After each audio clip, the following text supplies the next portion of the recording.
Hello, my name is Muwata Green, and I'm your host for the Plebeian View podcast. The Plebeian View podcast aims to be a leading voice in ideas in creating a fair and equitable world where all people are entitled to life, liberty, and happiness. I like to fire ahead. This is the Plebeian View African American Black History Month edition. As we like to say, Black History Month starts January 1st and ends December 31st. Even though the shortest month of the year, February, has been set aside for the so-called African American History Month, which is really American History Month. Today we're going to be talking about an article I did in the Tri-City News down here called Revolutionary Theology, and talk about what's going on in the world in general, the drumbeats to war with Russia and other things that are destroying the planet, not helping the planet. So stick with us for this edition of the Plebeian View Black History Month. Let's talk about Black History Month, African American History Month. Like I said earlier, it's really American history. In the Tri-City News down here, which comes out weekly, I write an article the first week of every month, the first Thursday of every month to be exact. This week, being as African American History Month, I want to focus on progressive thought that's going on in the history of the Black church and the need to step up the program based on our history. The basis of Black liberation theology can be traced back to liberal theology within the abolitionist movement.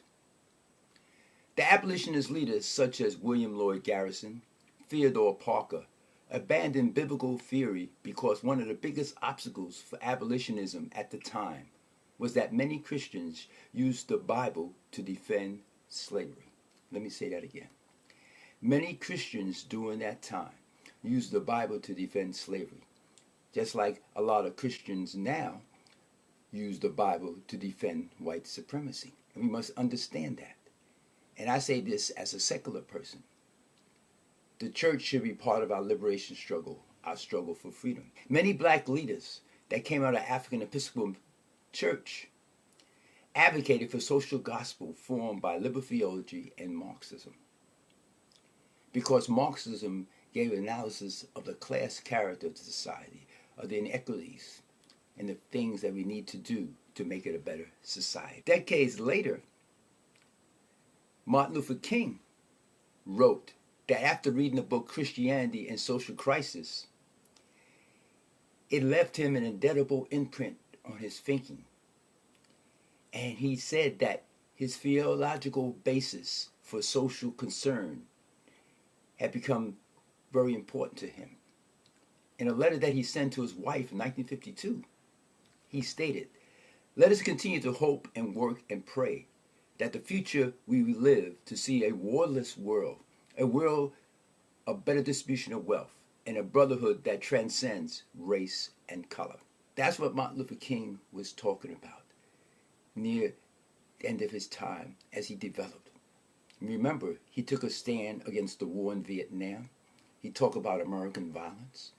He was organizing the Poor People's March, which is about the inequities of the economic part of the society.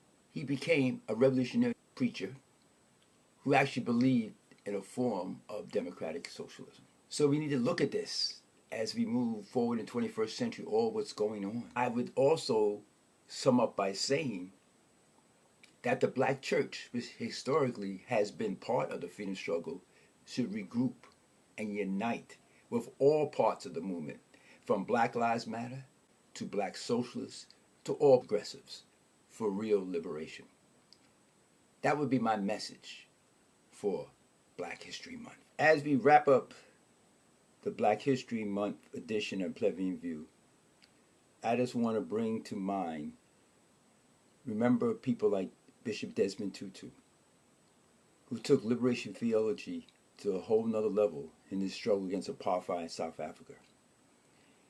Yes, there are religious leaders in our history, Malcolm X, Martin Luther King, Desmond Tutu, who took the freedom and and liberation of our people and their peoples to a whole nother level.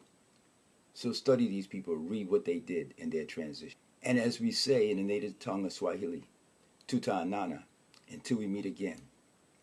Where next month for March, for Women's History Month, we'll get an in-depth analysis of patriarchy and its connection to capitalism and sexism. Always critical to think and read all you can. Until next time, tuta anana. I like the forest circling beneath the dark city that stagger on the coastline, and a nation that just can't stand much more. I like the forest buried beneath the highway.